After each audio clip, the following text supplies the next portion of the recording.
Okay, hello, it's Paul Green here from the business community.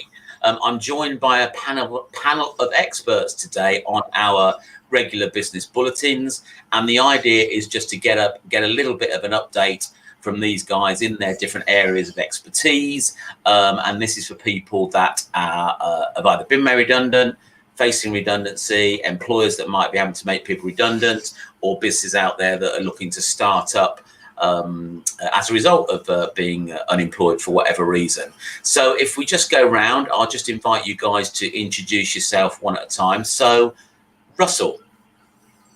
Yes, hello everyone. Yes, Russell Park from QRB. We specialise in training in the project management and service management area. So we help people to put qualifications on their CVs if they're looking for new roles. And we also help organisations to restructure and put in efficient processes so that they can still deliver their value to their clients, even though they might be doing it with slightly fewer people than before. Okay, thanks, Russell. Mark Costa. Hi there, I'm Mark Costa from Pixuma. We're experienced graphic designers.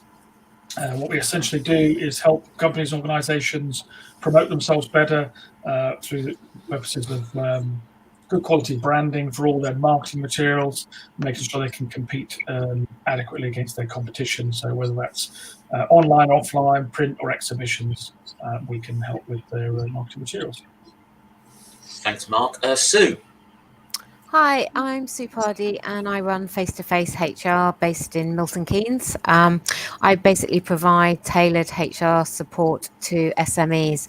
So that's anything from recruitment all the way through to potential terminations. So at the moment, helping a lot with obviously furlough and redundancies in particular. Okay, thank you, Sue. And Mark. Hi, I'm Mark Exley from Gravitas HR Solutions. Similar to Sue, we're helping SMEs to manage their people.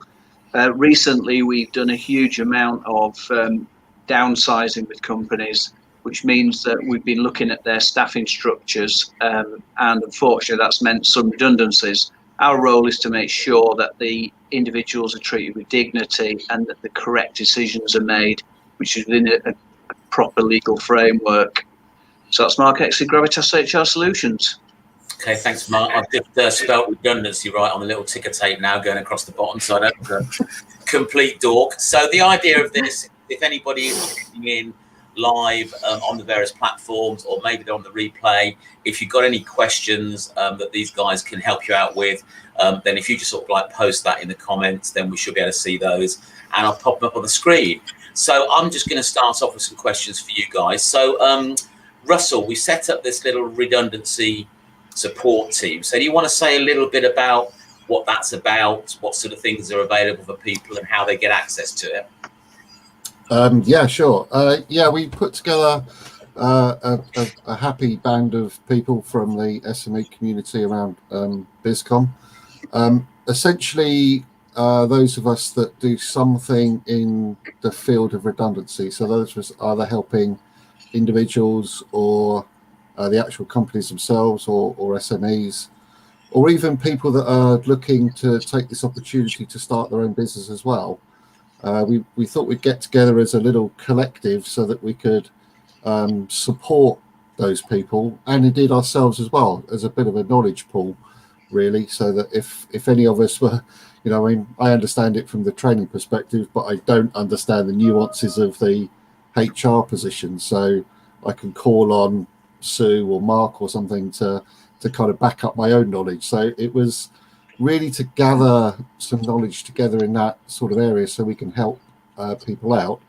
We have put some information up on the business community website.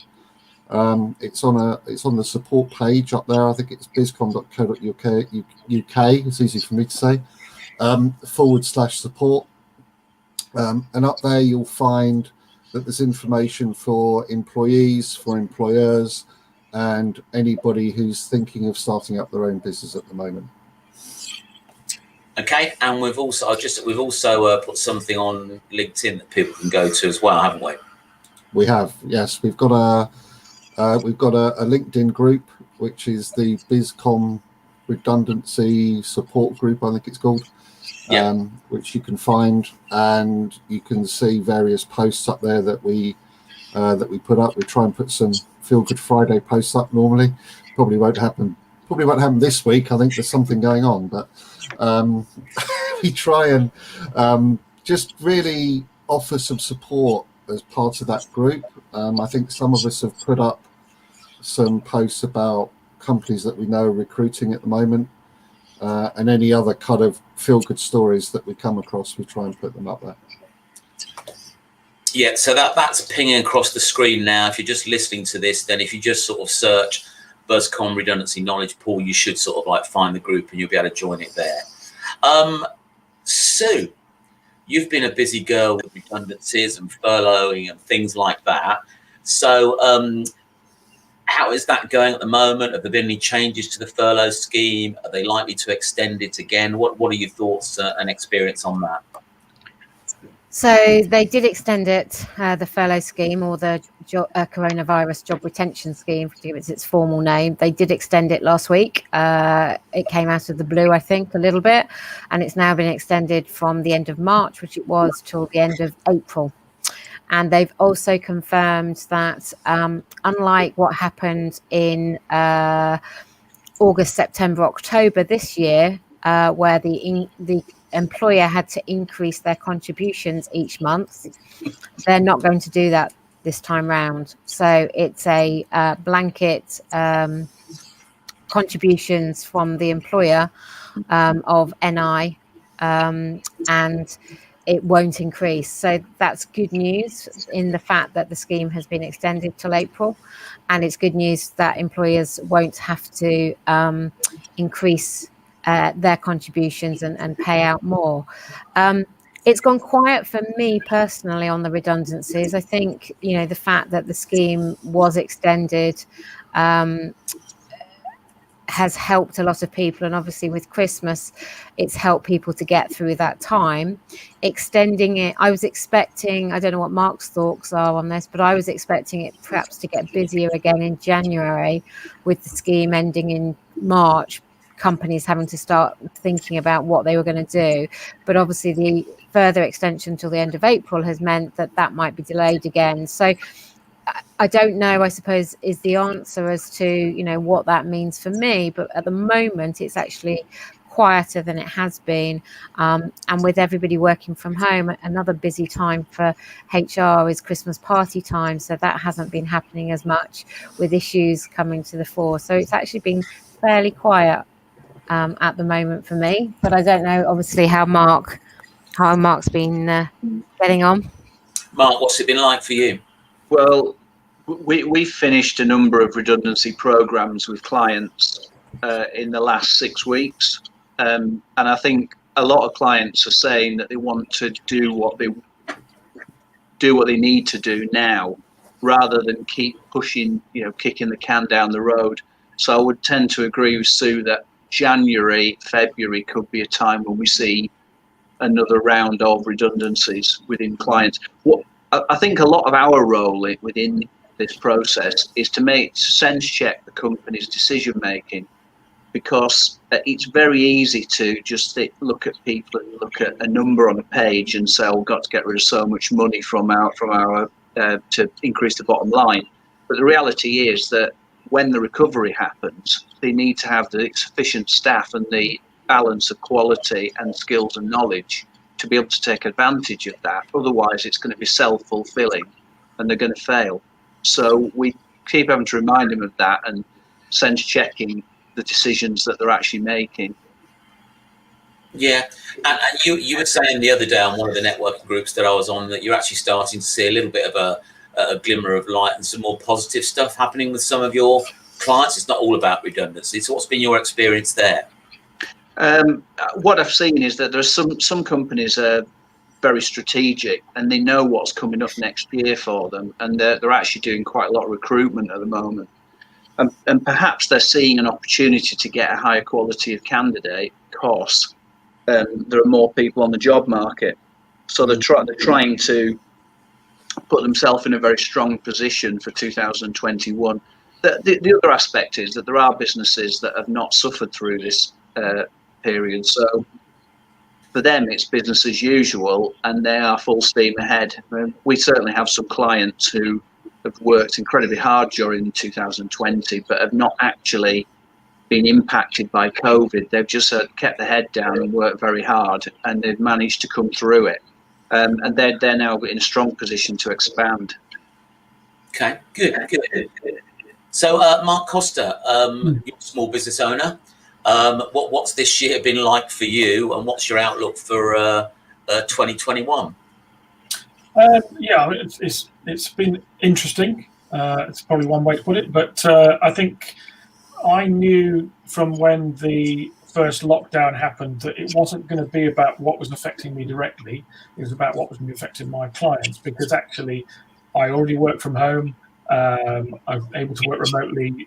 It wasn't an issue for me at all. There wasn't any complication. But obviously I didn't know how it affected all my clients.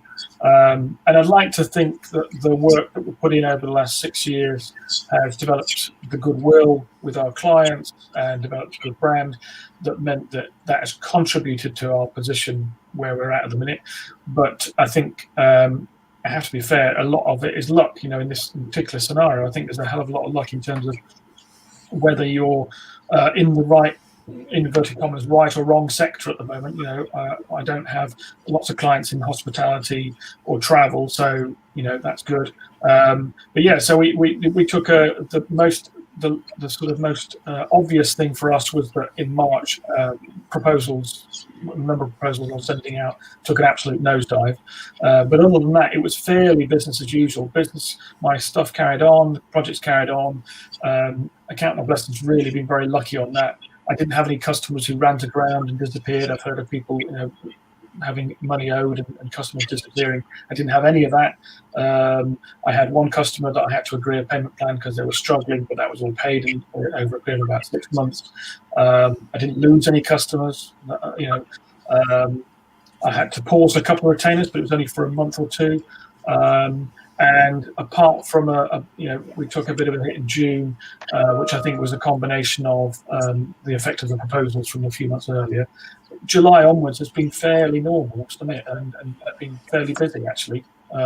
We've exceeded the number of proposals in total that I did last year. We exceeded them about early November. And financially, we're not it's not bad. I think that where I could see in some ways that we have been affected is purely the fact that we haven't seen any growth. Whereas there was sort of 40% growth from the previous year to the year before that, we've stayed about steady, which I would have expected that there would have been some more significant growth. Which obviously it stunted that, but to be fair, against what I hear of lots of other people's experience, we've been incredibly lucky. Yeah. Russell, you're a small business owner too. What's it been like for you in your area of expertise, in your domain? Well, it's been an interesting year, as it is for most of us, I suppose. I guess what happened back in March was everybody did literally go into a burrow somewhere and hide out for about 3 or 4 weeks because, from our perspective, it just literally stopped overnight. And the training we did have scheduled just kind of disappeared because there was no demand for it. It kind of crept its way back in sort of June and July very, very kind of gradually. But from about August onwards, it has been pretty much full on. And I think December was, we've still been quite busy in December, but not as busy. But it was, it has been back to kind of normal, even though the second raft of restrictions came in. People didn't hide away as much as they did back in March. They've been out there and doing their thing. Businesses suddenly found, well, actually, we can carry on in whatever way that is, if it's different to before. So the demand for training has picked up even stronger. And even looking into 2021, we have a very full order book through January, February, even into March at the moment. So, 2021 is looking as good as 2019 was, and as good as 2020 was looking before March. So we're kind of hopeful that will kind of carry on throughout the year, really. Yeah, I think for those industries that, like you mentioned it, Mark, hospitality and travel has been hit, badly, as you can imagine. I guess quite a few business to consumer businesses have. But I've been quite impressed with this sort of like adaptability of small businesses, to make the changes they need to in order to get through the current climate, and also sort of like give themselves some strong foundations going forward. So Sue, you run a networking group for me, so you see quite a few businesses and have been engaging with them. What are your thoughts on that? Do you feel that the small business owner has been quite resilient during this? Yeah, I think everybody's obviously dealt with it very, differently. Some have embraced it very quickly and looked to diversify or to change what they're doing. Others have taken a little longer to get to that stage, but there's been some brilliant stories, people, catering businesses doing afternoon teas and, now delivering Christmas meals for people. Gyms, if you can't go into your gym, having your gym outside, or, online classes and things like that. And I know one of our members has done that. Another one, physiotherapy, has gone online and done really, really well, which again you wouldn't think, because you would think touch needs to be involved and things like that. So I think everybody's dealt with it differently, but then everybody's sort of taken a deep breath and sort of looked at what they can and can't do.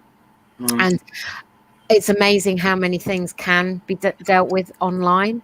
You don't have to be in the room with that person. You can do things, and I think we've spoken about obviously hospitality and travel, but even those have done things differently. So I know some companies in hospitality have sent out kits so that they can have that your favorite burger can be made and done at home, and you can send for the kit. You can send for your favorite steak from your favorite restaurant, and yes, it's not going to bring in the money that a restaurant would, but it does help to show that you're continuing to work, and you're continuing to be a brand, and you're there, and people will think of you. So I think it's been a great initiative from a lot of people, to be fair. Yeah, I think it's important, isn't it, to let people know that you're still out there for business, even though business might be a little bit hard. The travel industry is going to come back at some point, as is the hospitality. Mark, any examples in your client base, where businesses have adapted?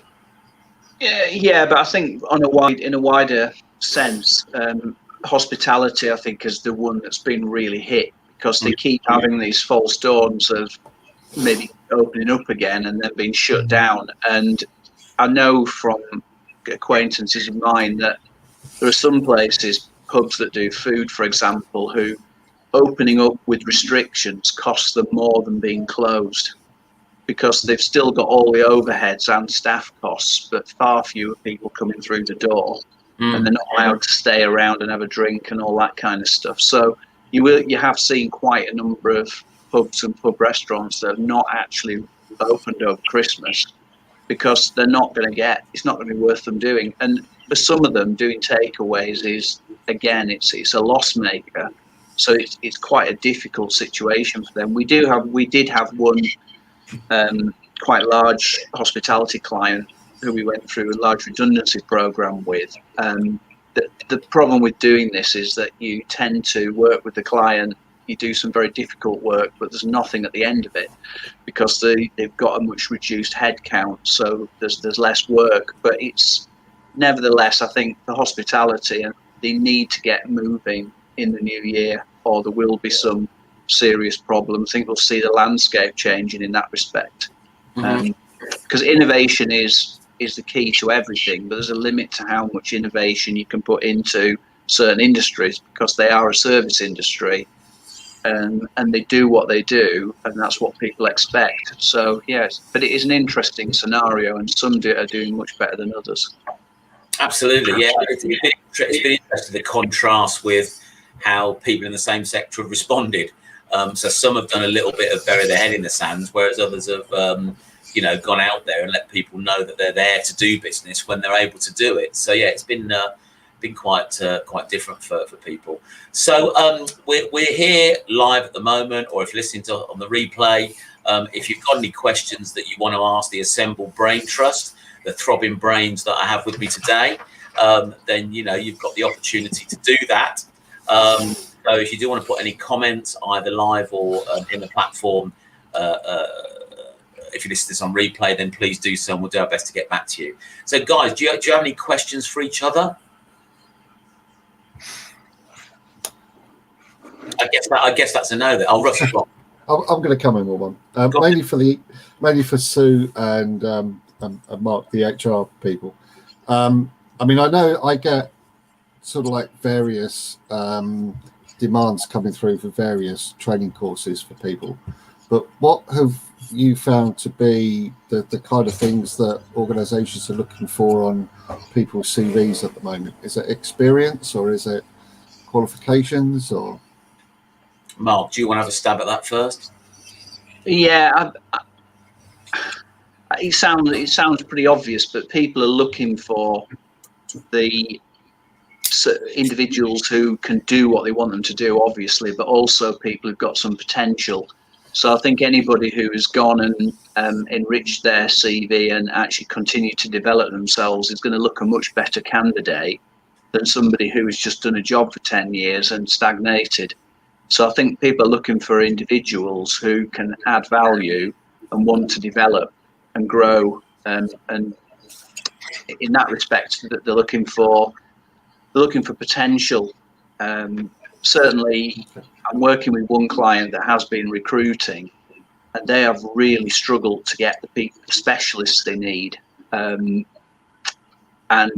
almost made the decision, having a lot of heart searching, to actually get people who are not quite what they need and try and develop them, because there is a bit of a skills shortage out there. So the sort of project skills that you could teach people and that you could give them would be valuable for a lot of people. It would make them more marketable, because we are in a situation where for individuals there's a bigger pool there that employers are going to be able to recruit from. So to differentiate yourself is pretty important. Mm-hmm. Sue, have you got anything to contribute to that?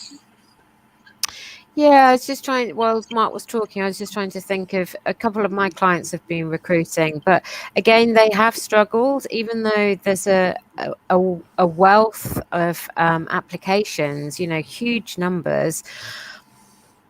They have struggled with what they're looking for. So both companies were quite niche in their requirement.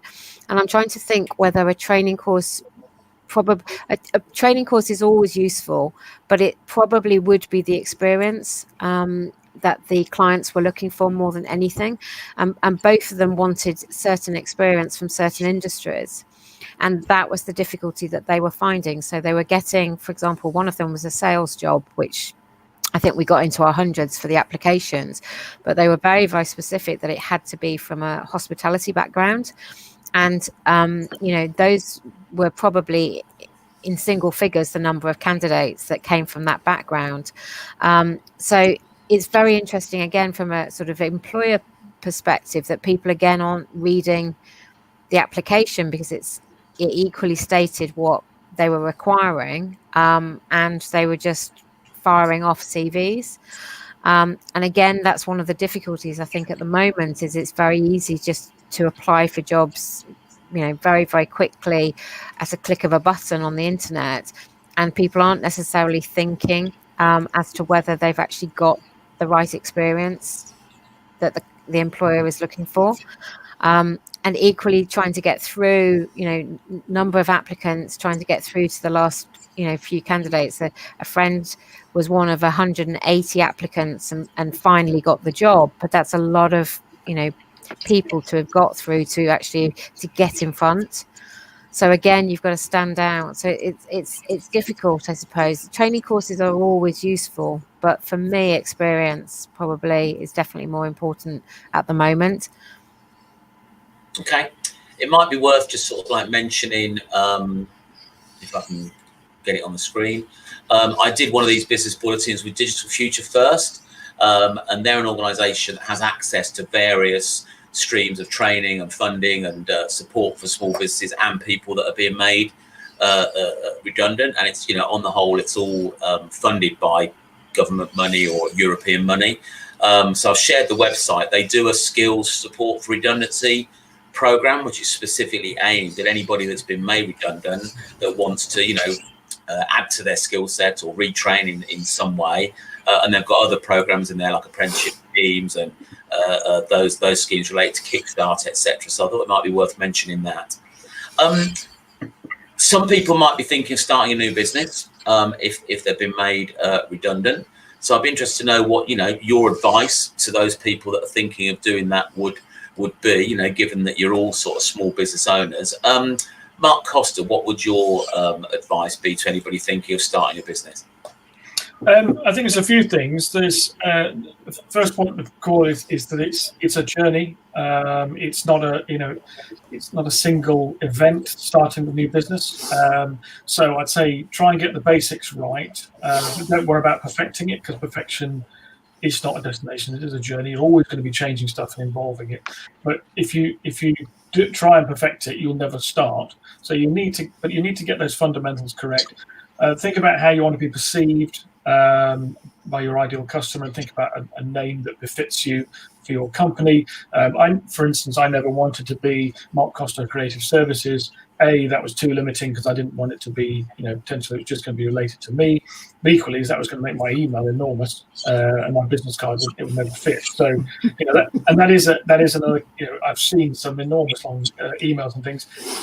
Okay, most times you're going to be sending it to somebody, but the first point of call might be to email. You might be speaking to somebody on the phone and reading it out. The longer it is, the more complication, the more likely that somebody's going to make an error with it, more likely you're going to make an error putting it online or something like that. So, you know, get those bits, those fundamentals, get a good logo done. That doesn't mean getting the designer to do it necessarily. Just make sure it's not something that looks shabby and homemade and that just, you know, doesn't do you any favors. A good logo is really something that it could be simple. It doesn't need to say what you do. It needs to be flexible and memorable and appropriate. And that doesn't, like I say, appropriateness doesn't mean that it says what you do. Very few of them do. It just means that, you know, if you're in finance or banking or something like that, then your logo doesn't suggest that you're a small one-man band crafting operation or a craft brewery or something like that, and vice versa. They've got to be applicable. Don't try and do everything at once. Be realistic about what you can achieve. So if you go off and fire off 30 social media posts a day, or you create a load of leaflets in the first week for downloads for people, and then you disappear for a month, and that's not going to help you. You've got to be focusing on elements that you can achieve and that are important to you and your target audience. And that all relates to consistency, really, and that's true across all of marketing. Doing something once brilliantly and then never being heard of again, or not following up, doesn't get you anywhere. Don't do things on a whim. Think about your choice of colors and fonts and tone of voice, imagery choice. You know, is it more illustrative? Is it photographic? Is it fun? Is it serious? You know, whatever it is, you need to be consistent in those things, how you use it. That makes your brand way more recognizable, and that will make your life a hell of a lot easier. And as a general thing, I'd say probably is surround yourself with experts. You know, what's benefited my business over this 6 and a bit year period is really networking. You know, getting access to experts, because you can't learn it all yourself, and even if you could, you can't do it all yourself anyway. But getting the support of people through networking means that I've amassed a whole amount of experts I can call on to help me with marketing strategy, copy, images, print, or issues I'm having with my website development, and issues with admin and IT and everything else. It just means you've got people on hand that you can trust, and that makes it so much easier to to build those solid foundations, I find. Excellent. Russell, anything to add? Yeah, well, I always kind of look at it from the perspective of value. So if you're thinking of going into your own business, think of what value you can give to your clients. So are you providing a service that can help your clients achieve their own particular goals and objectives? Can you deliver a service in a way that your clients prefer it to be delivered and accepted? And also think about what you add to if somebody was to do that service for themselves. Because I mean, as Mark said, if you try and do everything yourself as a small business, you'll find out that you will struggle. So we all look to kind of do other people doing things for us, but the service you provide has got to be economically viable for that value that you add. And you've got to think about how you deliver that for your client. I know, but I think about it for the services that I buy, but also I need to think about it for the service that I deliver to my clients, that it is economically viable to them. Because, people could go and do their own training. If you want to pass a Prince 2 exam, for example, you could just read a book. But hopefully I add a bit more value to that when they come to me. Hopefully, Russ, hopefully. So, it's all about thinking what you can deliver, and is there a target audience out there that will see value in that, and identify that target. And marketing people will talk about target markets all day long, I would assume, but there's a reason for that, because you need to know where you're aiming. You need to know what kind of person you are trying to deliver to. Okay. We've got a question from the floor. I'll come to that in a minute. I'll just finish this thread of conversation. Mark, anything to add on what the other two guys have said so far?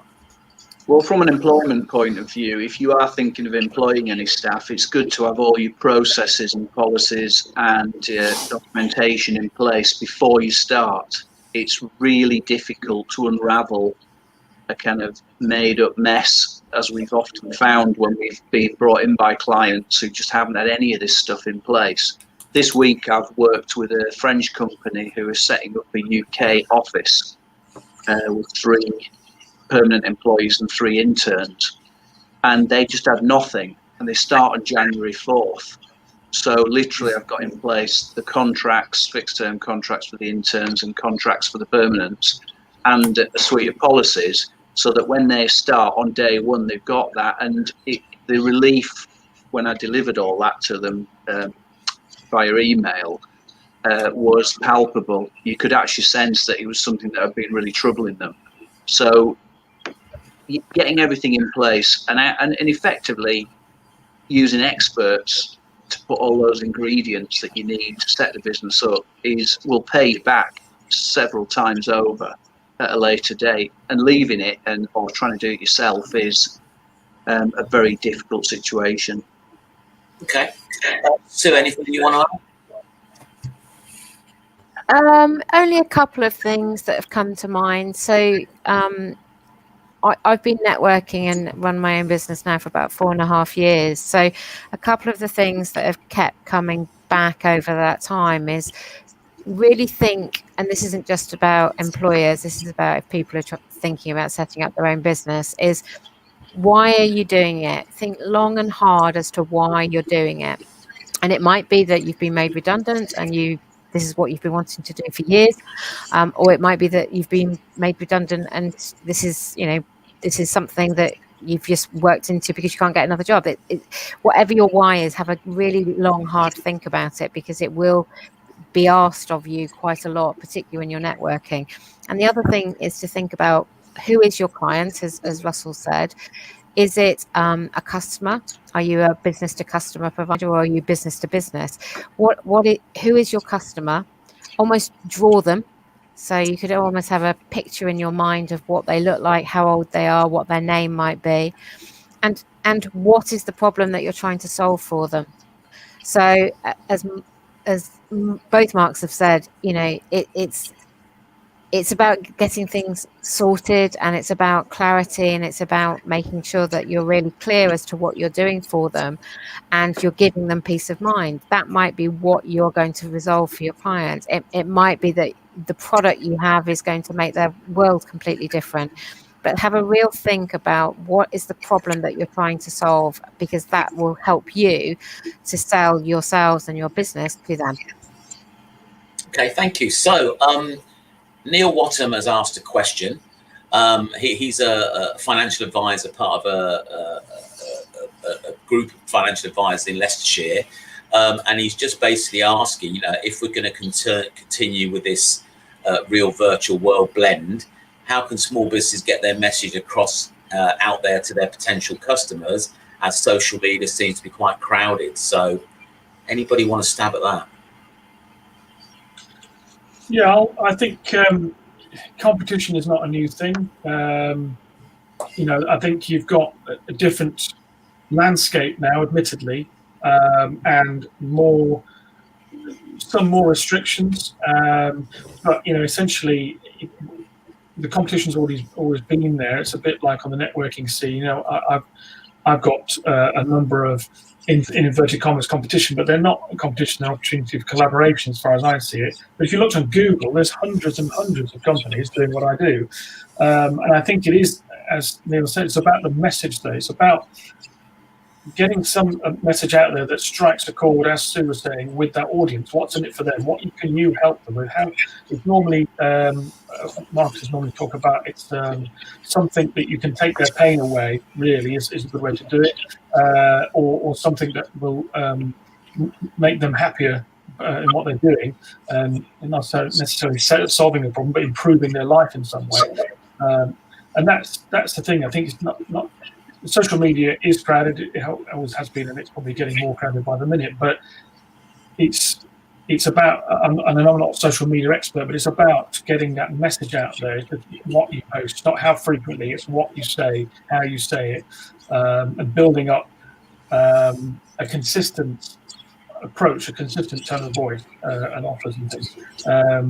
And there are also things, you could still be doing printed campaigns. I realise obviously there are difficulties there, because you've got to be more assured that the people are going to be in the offices that you're sending the stuff to, but there is still possibility for that stuff. There is still the possibility of doing using social media to set up one-to-ones, because that's where that's the networking side of things that you can do, is to set up one-to-ones with people and build relationships that way. And there's still the phone. One of the things I did when the first lockdown happened was to ring all of my customers from the previous year, and it wasn't to sell anything. I just wanted to see that they're okay. Was there anything I could help with? And what could I learn? And that's what I realised was really useful. You did get a real sort of litmus test of what was going on in the business world, and how many different people are affected in different ways. So there are still ways of communicating, and I think it just comes down to what you do, not what platform. Okay. Anybody else? Russell.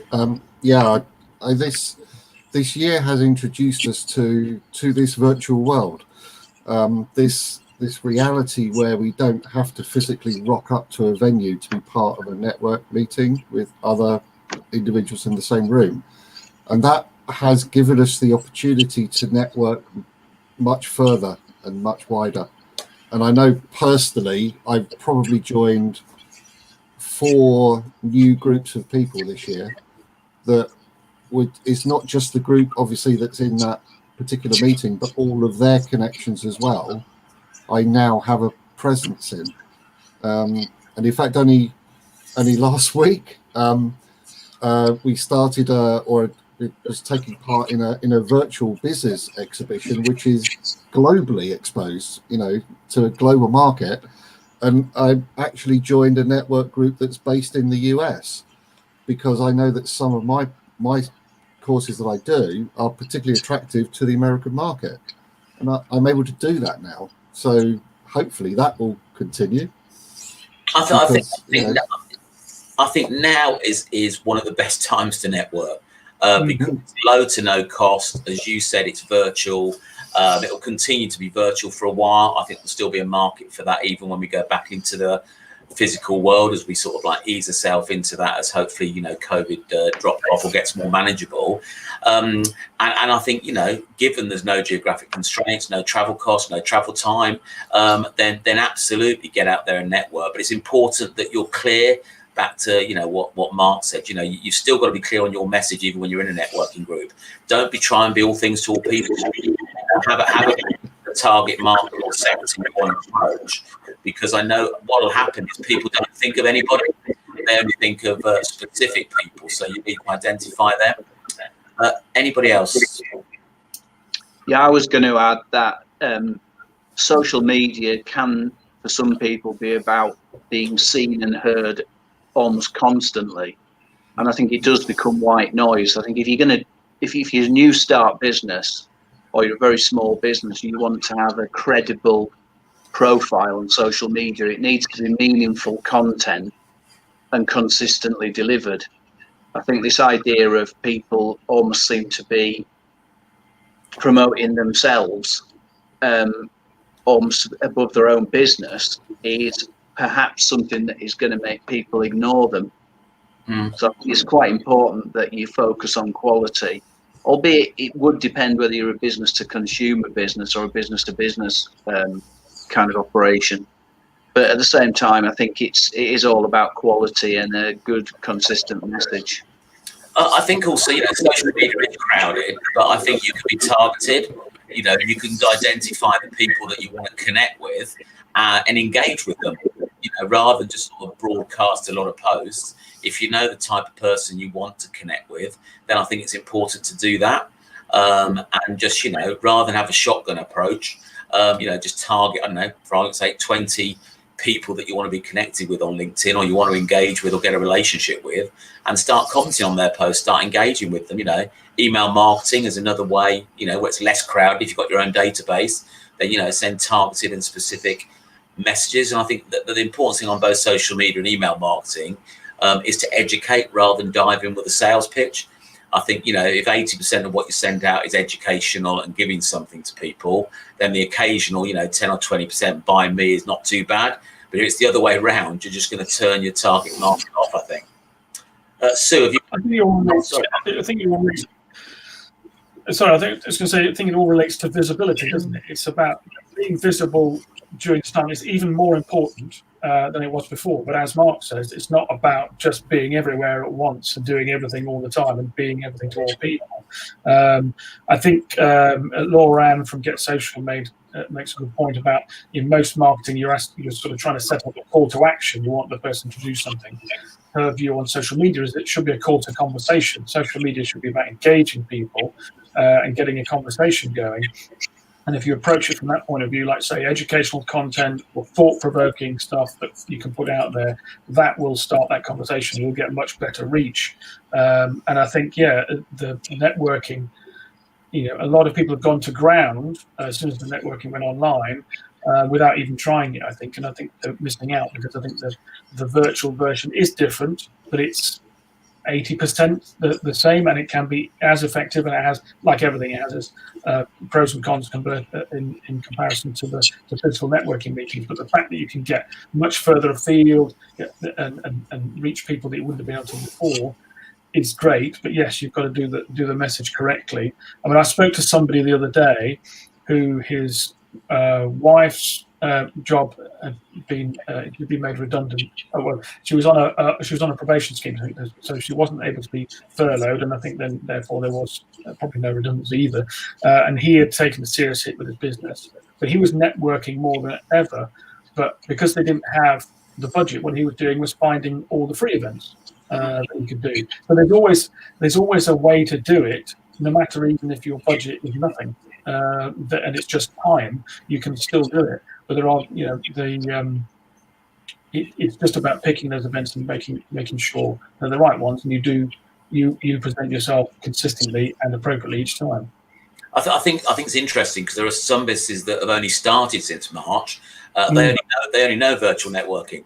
So it's quite odd that's the norm for them. It'll be interesting to see whether those guys actually go back the other way and come out physical networking, because that'll be the sort of unusual thing for them. Sue, is there anything you want to add relating to Neil's question? Not too much. I mean, the only thing just to emphasize for me probably is that consistency, and that's consistency of who you are as a person. Somebody always said at the start when I networked is authenticity. So you know, who are you? You know, how do you want to come across? Because that reflects your business, and consistency of your message, but also consistency of how often you post. Don't set yourself up to fail by trying to post every day or every other day or whatever. Think about what you can actually adequately manage, and think before you sort of start up that you might need to prepare some posts, you know, to have so that they're ready to go. So you're not going to use them all the time, but you might have ones that you can use every other week or something like that. But then you might have blogs that you could write before you actually launch and things like that, so that you've actually got some material to prepare, or equally outsource them. So I know that potentially that's spending money, but if it's not your forte, there are plenty of people out there who can help you with your social media and blogs and things like that. So for me, it's that authenticity, consistency and visibility. Yeah. Thank you very much. Hopefully Neil's happy with that answer if he's still tuning in. So I think we'll wrap it up there, guys. I think, you know, anybody tuning into this, if you're making people redundant, if you're facing redundancy, if you've been made redundant, if you're looking at starting up a business, then, you know, don't isolate yourself. There's help out there. We've got the website up flashing across now, buzz.com.co.uk/support. There's a lot of valuable information on that. We're not trying to sell you anything, just so we're clear. You know, there's a lot of free and valuable stuff that some of these guys on this call have shared. And, you know, there'll be other stuff out there. Take advantage of it, you know, because it can be a lonely and scary place, particularly if you're, you know, facing the lack of having a job next year. So thanks, lady and gents, for your contribution today.